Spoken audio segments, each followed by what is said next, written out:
Erik Ten Hag allegedly very unhappy with the Manchester United board already for stalling on transfers and missing out on Darwin Núñez, and Frenkie De Jong drops another big Manchester United hint. Hello and welcome back to Alice Talks Football, and welcome back to another video. Another day where Man United are faffing around in the transfer window, and it seems Erik Ten Hag is getting just as frustrated as us fans. He's told the board, I want the players by June 27th when we go back for pre-season. I want the players so they can come on pre-season tour with me. I don't want to be faffing around in August for players because that's going to put me at a disadvantage. I want my squad there, done for August. You know, we could lose points in August because you've missed out on a key fullback or a key centre-back or a key midfielder. And we've missed out on Darwin Núñez, whether it was the right deal to do or not. It was a player Ten Hag wanted and we missed out on him because we were faffing around him for weeks. And Liverpool go and get Darwin Núñez done in 4 days. They go in, they get him 2 days later, they finalise it 2 days later. We've been in for Frenkie De Jong, our number one target, our priority target, who's now open to joining Manchester United. Personal terms will now not be an issue. We've still been negotiating him for 4.5 weeks. What are we doing? Liverpool came second and won trophies. We came sixth and won nothing. Yet we're acting like a club that doesn't need to buy. And Liverpool and City, they keep buying and buying and buying. And you wonder why Liverpool and City are levels ahead of Manchester United. The fact that they've come first and second are the two best teams in the world. Let's go spend 100 million on Darwin Núñez. Let's go spend the big bucks on Haaland. Let's go spend the big bucks on Alvarez.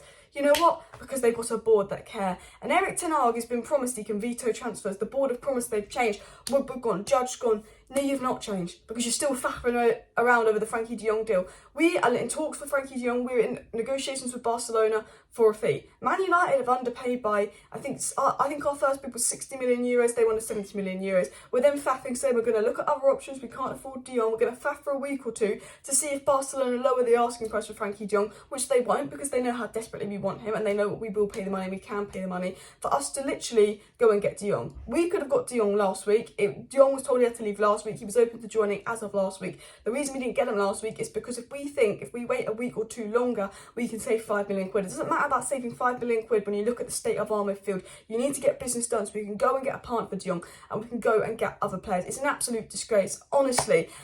It's come out from Duncan Castles today that Erik Ten Hag had identified Darwin Núñez as a preferred option, but the player insisted on a sale to Liverpool. But Duncan Castles also said Manchester United's hesitancy to complete the transaction for Darwin Núñez is said to have cost Erik Ten Hag what he expected to be a key element of the club's rebuild.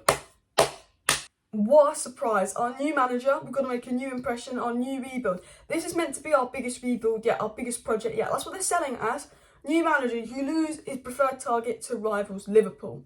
Was it maybe because he wanted to go to Liverpool and maybe it wasn't the right deal to do 100 million euros in midfield as the priority? I get that. I get that midfield is the number one priority and that we shouldn't be spending 100 million euros on Darwin Núñez. I said as soon as Darwin Núñez was quoted at over 50 million pounds, I said no, we need two midfielders, we need a fullback, we need a centre-back and we need an attacker. We cannot afford to spend 100 million euros on an attacker. I said at most 70 million euros on a midfielder because that's priority. But it doesn't matter what I think, it doesn't matter what you think. If that's who Ten Hag wants, and if Ten Hag is happy to sacrifice a position to get Darwin Núñez, that is who you get. You know, he's a striker, he's a finisher, he's what who Ten Hag wanted. We missed out on him and we were faffing about on him for weeks, and Liverpool just swoop in and get him like that.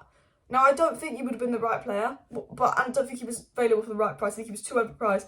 But it doesn't matter. That's who Ten Hag wanted. And once again, our board let him down. Now, Steve Bates has said that has gone on a report about Ten Hag and how he's feeling about the transfer window and all that. And I don't know if you remember, Steve Bates did a big report on Ralph Rangnick and the issues going on at Man United and how Ralph Rangnick felt, and he went in on like Rangnick's feelings and stuff. But Steve Bates said the senior staff at Manchester United are already that they are getting criticised for the lack of progress with the transfer window only opening last Friday. Well, of course you're getting criticised because everyone else is doing business, despite the transfer window only opening last Friday. Man City have signed someone, Liverpool have signed someone, Tottenham have signed someone. Where did they all finish? Above us. Who have we signed? No one. Real Madrid 100 million, too many. You know, we've lost 5 players. We need to get rid of another 5 players. We've got big issues in that dressing room. We're the biggest underperforming team in Europe.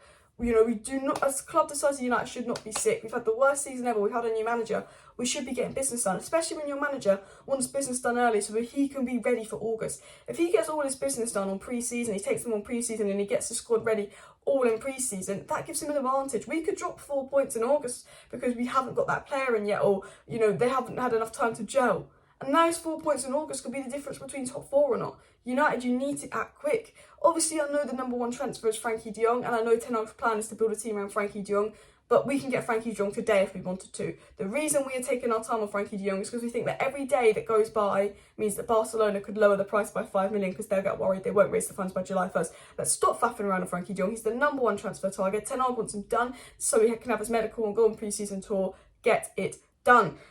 It's also said by Steve Bates that Erik wants to know if a deal for Frenkie De Jong can be done by the end of next week, otherwise he'll switch targets. I mean, he's not going to switch targets. That's United PR spin to try and scare Barcelona into going, okay, let's lower it by 5 million. Ten Hag will switch targets. But Ten Hag, you know, I understand his frustration because this deal could be done. It's just us faffing around trying to save a couple million quid. You know, the difference between us, Liverpool and City is Liverpool went and paid the money for Darwin Núñez. Man City went and paid all those bonuses for Erling Haaland, despite having an amazing season. We've had an awful season, like one of the worst midfields in the Premier League, and we're faffing around on a couple £1 million. It's an absolute joke. It was also said by Steve Bates that Ten Hag has made it clear to Richard Arnold that he does not want a proactive saga running late into the window. Exactly. And what are we doing? That's what we do every year. That it's one player, wait a month, another player, wait a month, another player, wait a month. We need 5 players. 3 players is not enough. 4 players minimum. We need 5. 6 would be ideal. Ten Hag wants 5 signings. You haven't got 1 yet. If it's taking you 5-6 weeks to sign 1 player, how the hell are we going to sign 4 more? How the hell are we going to go for Julian Timber, Anthony, Malacia, whoever he wants? You know, maybe a Sangare. You know, he does want 2 midfielders. That's been said by Laurie Whitwell. I don't think we're going to get 2 midfielders. I'm worried we're going to get Frenkie De Jong, but because we've wasted so much time on Frenkie De Jong, then we'll go for Timber, then we'll go for Anthony, we won't have enough time left to get a midfielder to partner Frenkie De Jong. We will have enough time left if we were a well-run club, if we were an efficient club. But we're idiots in the transfer market, so I don't think we'll have an... You know, I think we'll panic, and I reckon we'll leave this transfer window 1 player short, and that'll be that midfielder to partner Frenkie De Jong. And Frenkie De Jong will have to play next to McTominay, and you will not get the best out of Frenkie De Jong.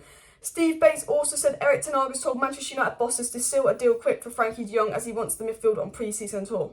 Yeah, so what are we doing? That is what your manager wants. He doesn't care if Frenkie De Jong's 5 million more or 5 million less. He doesn't care. He wants them done now. Just pay the money. You've got a once-in-a-lifetime opportunity to sign Frenkie De Jong. He's only coming because of the manager we have, and he's only coming because Barcelona said to him last week he has to go. Man City tomorrow could decide they want Frenkie De Jong and go and put in a £70 million bid, and he would go to Manchester City. I don't know why we're faffing on this, because we could actually lose out on him if we keep faffing on him. United are absolute idiots. And Frenkie De Jong himself is even hinting at going to United. Frenkie De Jong, in an interview, an ESPN journalist asked Frenkie De Jong whether he was going from the beaches of Catalonia to the cold of Manchester, and he said, no, I think I can't say anything. If the answer was no, he'd say, no, I'm not. He said, no, I think I can't say anything. Poor Frenkie De Jong, he's gone for lovely Barcelona to Manchester. But no, not poor Frenkie De Jong, you do have to play with McTominay, but get Frenkie De Jong, get a partner for him, and let's win some freaking trophies. But I'm frustrated because this is Ten Hag, this is a rebuild, and he's being let down by our board. Yet again, our board need to act, our board need to step up, because this has not been good enough from the Manchester United board. This is a new manager. What are you doing? You're meant to be changed, the structure's meant to change. You've got rid of Ragnick, you're faffing about, you've lost the main target, you're faffing around with another main target. We've got a busy window. We also need players to leave.